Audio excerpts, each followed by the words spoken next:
এখন এই বিকেলের দিকে মাঝে মাঝেই বৃষ্টি হয়। এই বৃষ্টিতে যদি এরকম মশলা মুচমুচে বেশ খাস্তা পুরি বানিয়ে ফেলা যায়, বেশ ভালো লাগে খেতে। নমস্কার বন্ধুরা, সবাইকে জয়ার কথা চ্যানেলে স্বাগত জানাই। মশলা পুরি বানানোর জন্য দেখো, দুটো মাঝারি সাইজের আলুকে আমি এইভাবে গ্রেট করে নিচ্ছি।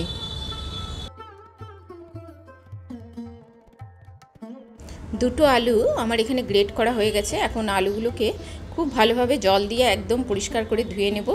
আর এই যে ধুয়ে নেওয়ার পরে আলুটার থেকে কিন্তু একদম চিপে চিপে জলটা খুব ভালোভাবে বের করে নেব। এবারে যে পাত্রে আমি লুচির মাখবো সেটার জন্য সেখানে দেখো আমি এই আলুটা নিয়েছি। এবারে এর মধ্যে আমি নিয়ে নিলাম হাফ কাপ সুজি, আর আমি প্রায় 1 কাপ ময়দা নিলাম।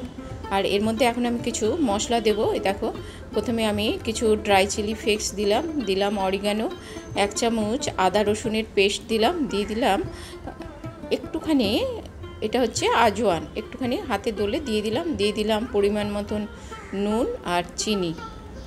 আর একটুখানি এখানে আমি হলুদেরও ব্যবহার করলাম যাতে একটু কালার থাকে, যেহেতু একটু খাস্তা মুচমুচে হবে তাই এখানে আমি 3 চামচ এইভাবে রিফাইন তেল দিলাম। হাফ চামচ গোটা সাদা জিরা আর একটু হিং দিয়ে আমি সমস্ত কিছু খুব ভালোভাবে মেখে নেব।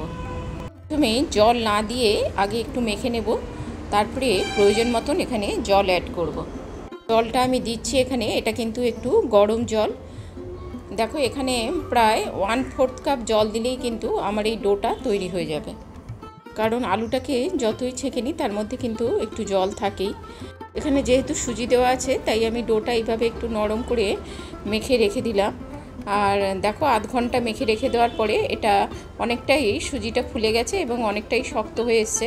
তো আমি এখানে হাতে আরও 1 চামচ মতন তেল নিয়ে আমি এটাকে আরও একবার ভালোভাবে মেখে নেব। একটু দরকার মতন এখানে আমি কিন্তু ময়দা ব্যবহার করেছি, যাতে এমনভাবে মাখতে হবে যাতে এটা ঠিকঠাকভাবে বেলা যায়।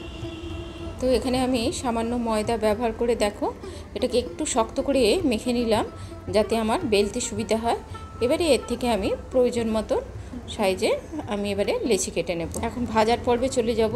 তো তার জন্য দেখো আমি লেচিগুলো এরকম করে বেলে নিচ্ছি। এগুলো কিন্তু খুব সহজেই বেলা হয়ে যায়, কোনো অসুবিধা হয় না। একটু এখানে আমি তেলের ব্যবহার করেছি বেলার সময়। এখন ভাজার জন্য এরকম আমি 4খানা লুচি বেলে নিয়েছি। এবারে কড়াইতে আমি তেল গরম করতে বসিয়েছিলাম। এবারে আমি এই লুচিগুলো এপিট ওপিট করে বেশ ভালোভাবে ভেজে নেব। রোজ রোজ একই রকম লুচি তরকারি না খেয়ে যদি এইভাবে মাঝে মাঝে মশলা লুচি বানিয়ে ফেলা যায় তাহলে কিন্তু মুখের স্বাদ বদল হয় আর খেতেও কিন্তু বেশ ভালো লাগে। এখন আমি একটা লুচি ছিঁড়ে দেখাচ্ছি লুচিগুলো কতটা খাস্তা এবং মুচমুচে হয়েছে। আমি জানি অনেকেই তোমরা এইভাবে লুচি বানাও, যারা বানাতে পারো না তাদের জন্যই আমার এই রেসিপি ভালো লাগলে অবশ্যই লাইক, কমেন্ট ও শেয়ার করো। সবাই ভালো থেকো, সুস্থ থেকো এবং এতক্ষণ সাথে থাকার জন্য সবাইকে অনেক অনেক ধন্যবাদ।